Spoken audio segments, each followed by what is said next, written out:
Dari sini saya jadi tidak heran bagaimana pola pikirnya Kiai Haji Imaduddin ini ya. Saya jadi tidak heran kenapa dia begitu mudah ngambil pendapatnya Syekh Mukbil, Syekh At-Turbani yang awal, yang terakhir dirubah nggak mau peduli. Al-Khalidari juga jadi tiba-tiba jadi ulama Irak. Nggak heran ya, nggak heran. Dari tulisan ini sudah kelihatan.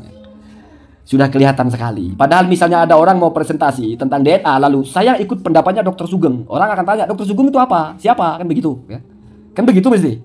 Kok tiba-tiba menemukan teori baru? Gitu. Siapa yang menguji teorinya itu? Kok tiba-tiba Ibrahim begini terus begitu? Udah itu sensi sekali sama Balawi gitu ya. Jadi kalau ada Balawi yang J1 berarti mereka bukan Balawi. Ya sudah, kalau begitu Balawi nggak usah tes. Hati-hati kalian. Kalau kalian lolos J1, kalian malah ditolak oleh Kiai Imaduddin sebagai Balawi. Mungkin penelitian Dr. Sugeng Ibrahim sampai presisi itu baru terungkap oleh peneliti Indonesia Dr. Sugeng. Luar biasa ya. Jadi ternyata Dr. Sugeng ini di mata Kiai Haji Imaduddin sudah mampu menyajikan satu teori penelitian pertama kali di dunia ya. Baru orang Indonesia. Pak. Kok bisa Dr. Sugeng itu peneliti DNA itu loh. Tapi jangan lagi bilang, kamu nggak sekolah DNA kok bicara DNA. Ini Kiai Imaduddin sekolah DNA apa enggak? Enggak kan? Bicara DNA sebegininya ngegas lagi. Dibayangkan ya, seorang Kiai Haji Imaduddin ya, mencoba memframing khilafah kepada DNA jarak jauh gitu ya. Jadi keturunan Nabi Ibrahim dengan sekarang itu pakai DNA mau disamakan dengan cucu angkat Nabi ya, cucu angkat karena dari anak angkatnya ya. Kepada ayahnya ya. Ya silahkan lah ya. Jika nasab Balawi, ya tapi ini kan sudah diklaim ini pendapatnya Kiai Haji Imaduddin. Jadi pendapatnya Kiai Haji Imaduddin itu yang menolak mengharam-haramkan itu yang mereka yang tesnya negatif gitu. Itu pendapat apaan, Pak? Minimal diam untuk para muhibbin. Ini urusannya kita dengan Pak Alawi Yahudi celeng. Ini ada tulisan terbaru di situs RMI Banten ya dari Kiai Haji Imaduddin Usman Al-Bantani, judulnya Debat DNA pada Suka TV. Dr. Sugeng Sugiharto. Nanti saya tanggapi ya. Ini saya baca dulu. Kayaknya memang ini gawang terakhirnya Kiai Haji Imaduddin ya. Ini ditulis pada tanggal 11 April tahun 2024. Di sini kita lihat setelah mendengar penjelasan peneliti Badan Riset dan Inovasi Nasional atau dalam kurung BRIN, Dr. Sugeng Sugiharto di Pada Suka TV, penulis lebih paham tentang tes YDNA. Di bawah ini akan penulis uraikan dengan bahasa yang sederhana tentang tes YDNA berdasarkan penjelasan Dr. Sugeng dan beberapa literatur yang penulis baca. Di akhir penulis juga sedikit menjelaskan tentang hukum tes YDNA menurut pendapat penulis. Ya. Di sini berarti Kiai Haji Imaduddin ini memahami DNA dari uraian atau penjelasan Dr. Sugeng dan dari apa yang dia baca. Oh berarti ini belajar otodidak ya. Karena tidak mengaku dari mata kuliah yang dia pelajari atau apa, berarti mendengarkan dari YouTube lah ya, atau berdialog langsung dengan Pak Dr. Sugeng dan juga baca-baca sehingga beliau sudah mampu menguraikan ya. Luar biasa Kiai Imaduddin ini ya, apa-apa belajar sendiri ya. Jadi DNA sekarang beliau ini sudah ya, kalau sudah bisa menguraikan berarti kan sudah paham ya. Luar biasa ya. Dan bahkan ada juga di sini penjelasan akan menguraikan hukum tes DNA menurut pendapat beliau ya. Ya kalau bagi saya ya Juno ya. Siapa orang ini kok sudah mau berpendapat ya. Tapi ya sudahlah. Kemudian ini apa yang dimaksud YDNA? YDNA adalah sudah pakar DNA sekarang, auto pakar ya, atau tiba-tiba pakar ya. YDNA apa ini? Adalah DNA yang diturunkan dari ayah ke anak. YDNA memungkinkan kita bisa menelusuri garis leluhur kita ke atas sampai Nabi Adam. Gila ya, sampai Nabi Adam ya. Tes YDNA bisa mengungkapkan kakek bersama berdasar hasil tes DNA orang-orang yang mengaku keturunan garis laki-laki seorang tokoh. Jika 4 orang sepupu pertama dari tes YDNA, maka akan terbukti bahwa mereka mempunyai kakek bersama di 2 generasi ke atas. Jika 8 orang sepupu kedua di tes YDNA, maka akan terbukti mereka akan mempunyai kakek bersama di 3 generasi mereka ke atas. Jika 16 sepupu ketiga di tes DNA, ketiga di tes YDNA, maka akan terbukti mereka mempunyai kakek bersama di 4 generasi. Di generasi mereka ke atas, begitu seterusnya. Jadi nggak ada mutasi berarti ya, sampai Nabi Adam ini ya. Luar biasa Kiai Imaduddin ya. Dengan menjelaskan dari Pak Dr. Sugeng aja langsung paham ya. Para keturunan Nabi Muhammad SAW dari Sayyidina Ali dan Siti Fatimah hari ini banyak yang diantara mereka adalah generasi ke-40. Jika 100 orang yang sahih silsilah nasabnya di antara mereka melakukan YDNA, tes YDNA maksudnya, maka akan terbukti bahwa mereka mempunyai kakek bersama di 40 generasi mereka ke atas. Jadi dengan 100 orang sudah bisa diketahui bahwa mereka mempunyai kakek bersama 400 generasi ke atas. Luar biasa ya. Bagi orang yang mempunyai silsilah nasab garis laki-laki lengkap 40 generasi ke atas, kode-kode yang keluar dalam hasil tes YDNA itu memungkinkan mereka untuk mengganti kode-kode itu dengan nama-nama yang tertera dalam silsilah nasab itu. Orang-orang hari ini mengaku keturunan garis laki-laki dari Sayyidina Ali harus mempunyai kakek bersama kira-kira di mana di masa hidup Sayyidina Ali. Jadi kira-kira ya. Sayyidina Ali wafat tahun 40 Hijriah. Berarti orang-orang yang hari ini mengaku keturunannya harus mempunyai kakek bersama sekitar 1405 tahun yang lalu. Jika antara mereka ada yang lebih dari itu baru mempunyai kakek bersama, maka salah satu di antara mereka bukan keturunan Sayyidina Ali. Nabi Muhammad SAW dan Sayyidina Ali adalah keturunan Nabi Ibrahim AS dari Nabi Ismail, sedangkan para Yahudi Kohanin keturunan Nabi Harun adalah keturunan Nabi Ibrahim dari Nabi Ishak. Nabi Ismail dan Nabi Ishak adalah saudara seayah. Keduanya adalah anak dari Nabi Ibrahim alaihissalam. Di dunia ini, jalur keturunan Sarof, bangsawan Nabi Ishak yang konsisten menjaga silsilah garis laki-laki mereka adalah para imam Yahudi Kohanin. Sedangkan jalur Nabi Ismail yang konsisten menjaga silsilah garis laki-laki mereka adalah para syarif keturunan Nabi Muhammad SAW. Maka untuk memperkirakan DNA Nabi Ibrahim adalah dengan membandingkan hasil tes YDNA para Kohanim dengan para syarif. Nabi Ibrahim AS menurut Iqbal Harapan dalam bukunya Ibrahim AS, Bapak Semua Agama, menjelaskan bahwa Nabi Ibrahim AS lahir di kota Ur tahun 1978 sebelum Masehi. Para orang yang mengaku keturunan Nabi Ibrahim AS ini harus mempunyai kakek bersama sekitar 4002 tahun yang lalu.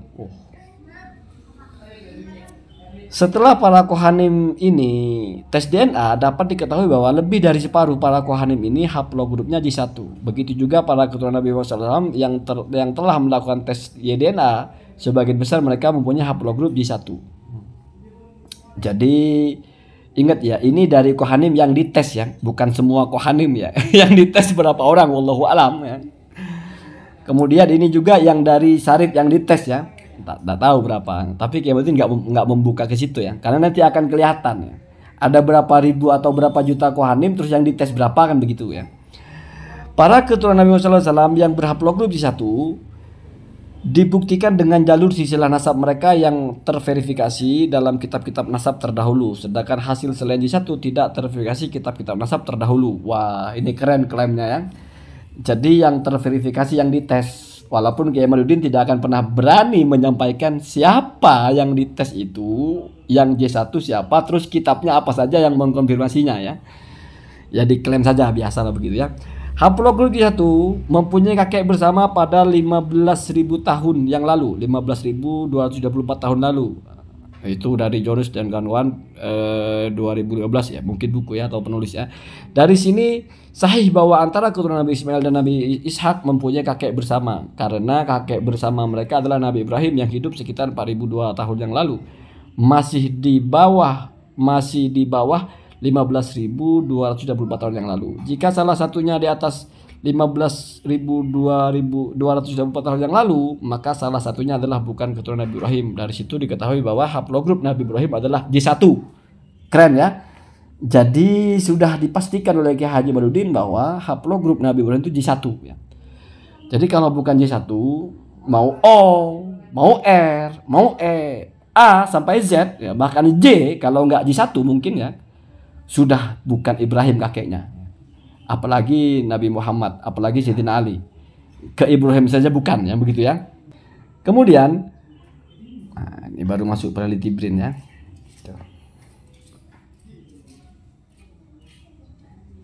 Peneliti BRIN Dr. Sugeng Sugiarto sudah menghitung presisi dan dapat berarti di sini ya poinnya ya. Dan dapat menelusuri kode genetik Nabi Ibrahim sampai hanya tersisa 2 kandidat kode anak dan ayah, yaitu JZ2329 yang mempunyai anak JFGC 8712.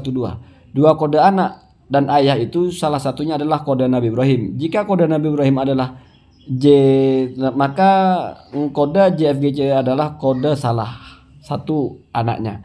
Jika kode genetik Ibrahim adalah JFGC, maka kode adalah kode dari ayah dari Nabi Ibrahim atau Azar, Torah ya. Mungkin penelitian Dr. Sugeng Ibrahim sampai presisi itu baru terungkap oleh peneliti Indonesia, Dr. Sugeng. Luar biasa ya. Jadi ternyata Dr. Sugeng ini di mata Kiai Haji Madudin sudah mampu menyajikan satu teori penelitian pertama kali di dunia ya. Baru orang Indonesia. Pak. Kok bisa Dr. Sugeng itu peneliti DNA itu loh. Tapi jangan lagi bilang, kamu nggak sekolah DNA kok bicara DNA. Ini Kiai Madudin sekolah DNA apa enggak? Enggak kan? Bicara DNA sebegininya yang ngegas lagi ya. Keren lah. Maksudnya sampai kepada klaim bahwa Dr. Sugeng itu peneliti, walaupun mungkin ya peneliti kode Nabi Ibrahim sampai baru terungkap oleh Dr. Sugeng. Jadi baru pertama kali yang mengungkap bagaimana DNA-nya Nabi Ibrahim ya, nggak tanggung-tanggung ya. Setelah diketahui haplogrup Nabi Ibrahim adalah J1 dengan penanda individu dan seterusnya ya, maka dari situ diketahui bahwa Nabi Harun dan Nabi Musa dan Sayyidina Ali juga berhaplogrup J1. Jadi Nabi Harun, Nabi Musa, Sayyidina Ali J1 dengan tambahan penanda yang sama. Orang-orang yang mengaku keturunan Nabi Harun dan Nabi Musa berdasarkan silsilah nasab mereka, tetapi hasil tes DNA selain J1 dengan tambahan kedua pendapat tersebut kemudian dianulir ya. Jadi ini ingat ya, yang pertama kali kata Kiai Madudin mungkin mengungkap presisi DNA-nya Nabi Ibrahim itu adalah Dr. Sugeng. Nah, jadi kalau ada orang ditolak berarti dia itu ikut madhabnya Dr. Sugeng ya. Dr. Sugeng ya. Menurut halaman family tree DNA dari J1 dengan kedua penanda itu, keturunan suku Quraisy mempunyai penanda genetik individu L859+. Jadi dia yang hasilnya DNA-nya Z2329 atau JFGC 8712 ditambah penanda L859+, dia termasuk suku Quraisy. Yang tidak mempunyai penanda tersebut dia dieliminir dari suku Quraisy. Ya.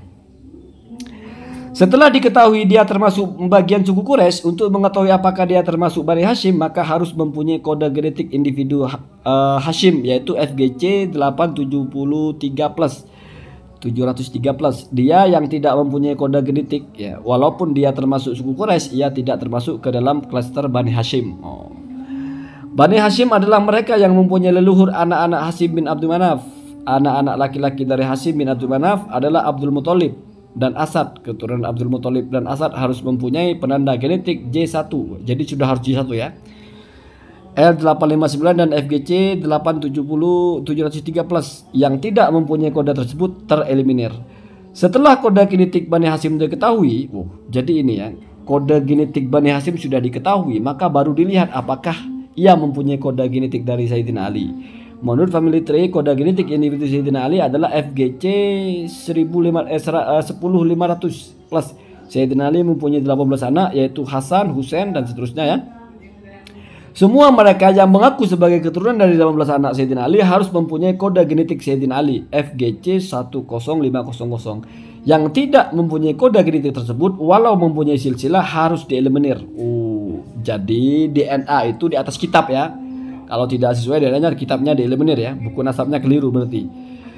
Dari 18 anak laki-laki tersebut, 2 orang yaitu Hasan dan Husain beribu Sayyidatuna Fatimah binti Sayyidina wa Maulana Nabiyuna Muhammad SAW, yaitu Hasan dan Husain. Keturunan Sayyidina Hasan dapat dikenal melalui ciri genetik DY513 sama dengan 12. Sedangkan Sayyidina Husain dengan kode YDNA FGC 30416. Mereka yang mengaku keturunan Sayyidina Hasan dan Sayyidina Husain, walaupun ia mempunyai ciri genetik Sayyidina Ali, jika tidak mempunyai ciri genetik Sayyidina Hasan dan Sayyidina Husain, ia tidak termasuk keturunan Nabi Muhammad SAW.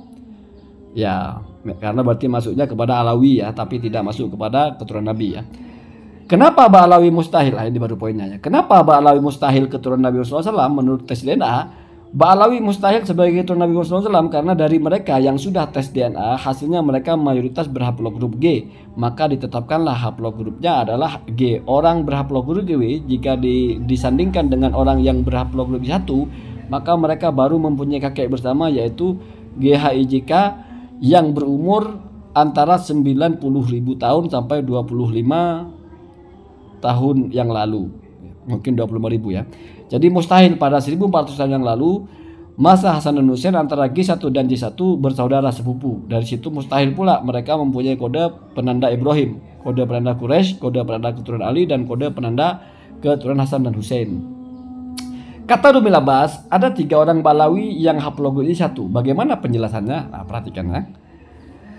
Ada 3 orang yang mengaku Ba'alawi berhaplogrup J1, sementara mayoritas dari ratusan Ba'alawi yang telah dites DNA hasilnya G. Itu menandakan bahwa ketiga orang itu sebenarnya bukanlah Ba'alawi, tapi orang yang diba'alawikan. Waduh, kacau ya. Jadi misalnya ada orang, dia Ba'alawi sama catatan nasabnya dengan yang lain, persis gitu, Assegaf atau apa. Ternyata dia J1, yang lain bukan. Oh, dia yang bukan Ba'alawi berarti. Artinya Ba'alawinya tetap batal. Ya, begitu ya. Jadi kalau misalnya ada Ba'alawi yang tes, tetap batal sudah ya. Jadi kalau misalnya ada dari Ba'alawi yang ternyata di 1, oh berarti dia bukan Ba'alawi. Wah, kacau ini ya. Wah, sebegitunya ya. Gimana. Sebenarnya menurut diba'alawikan ya. Sebagaimana hari ini para Wali Songo itu diba'alawikan. Ini yang saya nggak habis pikir. Kiai Imaduddin dari mana sih bisa bilang Wali Songo diba'alawikan itu? Padahal sebelum orang Ba'alawi bicara itu sudah ada catatannya kan? Itu diajak diskusi itu sama orang Banten itu ya. Jika hari ini keturunan Wali Songo adalah yang sudah tes DNA dan hasilnya berhaplogrup G, maka sama dengan Ba'alawi. Maka baru bisa dikatakan Wali Songo adalah Ba'alawi. Tetapi jika hasil tes DNA Wali Songo bukan berhaplogrup G, maka jelas Wali Songo bukan Ba'alawi. Yang Wali Songo sekarang siapa Pak? Pak Kiai Imaduddin gitu. Ya gimana ya? Susah ini ya. Yang kok nggak disebut-sebut di sini ya? Mungkin nanti ya. Kata Hanif, Alatos melakukan tes DNA hukumnya haram. Bagaimana sebenarnya? Yang mengharamkan tes DNA itu memungkinkan mereka yang hasil tes DNA-nya negatif. Oh, langsung ditembak ya. Jadi yang mengharamkan yang negatif. Ini ya, peneliti kok tendensinya ini sekali ya. Apa? Kok terlalu gegabah gitu interpretasinya gitu ya. Pokoknya yang nolak jangan-jangan dia yang G gitu ya. Ya wajar lah, Dr. Sugeng bagi Kiai Imaduddin pakar DNA kok. Peneliti DNA yang sudah menerobos menciptakan teori baru dan Kiai Imaduddin percaya gitu. Ya pengikutnya tentu ya. Dari sini saya jadi tidak heran bagaimana pola pikirnya Kiai Haji Imaduddin ini ya. Saya jadi tidak heran kenapa dia begitu mudah ngambil pendapatnya Syekh Mukbil, Syekh At-Turbani yang awal yang terakhir dirubah nggak mau peduli. Al-Khalidari juga jadi tiba-tiba jadi ulama Irak. Nggak heran. Dari tulisan ini sudah kelihatan. Sudah kelihatan sekali. Padahal misalnya ada orang mau presentasi tentang DNA, lalu saya ikut pendapatnya Dr. Sugeng. Orang akan tanya, Dr. Sugeng itu apa? Siapa? Kan begitu ya. Kan begitu mesti. Kok tiba-tiba menemukan teori baru gitu. Siapa yang menguji teorinya itu? Kok tiba-tiba Ibrahim begini terus begitu. Udah itu sensi sekali sama Ba'alawi gitu ya. Jadi kalau ada Ba'alawi yang J1 berarti mereka bukan Ba'alawi. Ya sudah, kalau begitu Ba'alawi nggak usah tes. Hati-hati kalian. Kalau kalian lolos J1, kalian malah ditolak oleh Kiai Imaduddin sebagai Ba'alawi. Aduh, kayak ada dendam sekali ya gitu ya. Kemudian di sini kalau yang melarang-larang tes DNA berarti mereka adalah yang mungkin kodenya adalah tidak lolos. Padahal itu yang dibaca Habib Hanif itu adalah hasil dari Multaqo Fuqaha ya, rapat atau musyawarah para ahli fikih. Memangnya mereka Ba'alawi Pak? Apa mereka tes DNA? Orang mereka bukan Sarif kok. Wahbah Zuhaili itu kan tidak bicara Sarif ya. Begitu ya. Aneh aja orang ini sebetulnya ya. Lalu banyak orang yang tidak mempercayainya karena silsilah nasabnya tertolak, kitab-kitab nasab primer dan sekunder. Maka jika ia ingin tetap diakui sebagai keturunan Nabi, maka ia wajib membuktikannya dengan melakukan tes DNA. Sebagaimana dulu ketika Usamah cucu Nabi, cucu angkat Nabi dituduh bukan anak Zaid, anak angkat Nabi, maka Nabi bahagia ketika ahli kiafah, ahli genetik dan melihat kepribadian tubuh menyamakan bahwa Usamah adalah anak Ziyad. Wah, ini sudah menggiring opini ya. Ziyad itu adalah anak Pak, anak ke bapak. Kalau DNA anak ke bapak itu semua orang sudah sepakat Pak, bukan DNA jarak jauh. Jadi bayangkan ya, seorang Kiai Haji Imaduddin ya, mencoba memframing khilafah kepada DNA jarak jauh gitu ya. Jadi keturunan Nabi Ibrahim dengan sekarang itu pakai DNA mau disamakan dengan cucu angkat Nabi ya, cucu angkat karena dari anak angkatnya ya, kepada ayahnya ya. Ya silahkan lah ya. Jika nasabah Alawi, ya tapi ini kan sudah diklaim ini pendapatnya Kiai Haji Imaduddin. Jadi pendapatnya Kiai Haji Imaduddin itu yang menolak mengharam-haramkan itu, yang mereka yang tesnya negatif gitu. Itu pendapat apaan Pak? Jika nasabah Alawi tertolak, kitab Nasab abad 59 Hijriah lalu lagi, lalu berdasar apa mereka masih mengaku sebagai keturunan Nabi SAW? Penulis Imaduddin Al-Bantani. Begitu Pak ya. Inilah yang membuat saya sudah geli sebetulnya. Mau ditanggapi apa tulisan Kiai Haji Imaduddin? Tulisan seperti ini. Apanya yang mau ditanggapi? Dari cara merujuknya. Misalnya dia buat tesis bicara DNA lalu mengutip pendapatnya Pak Dr. Sugeng. Orang tanya, Pak Dr. Sugeng itu bagian apa sih? Kredensialnya apa? Kepakarannya apa gitu loh. Kok bisa dia punya teori yang orang lain belum punya terus dia yang cetuskan gitu. Gitu Pak, gitu Pak ya, gitu. Makanya sudah jadi begini-begini aja tanggapan saya ya. Allahumma dinna hadasabil.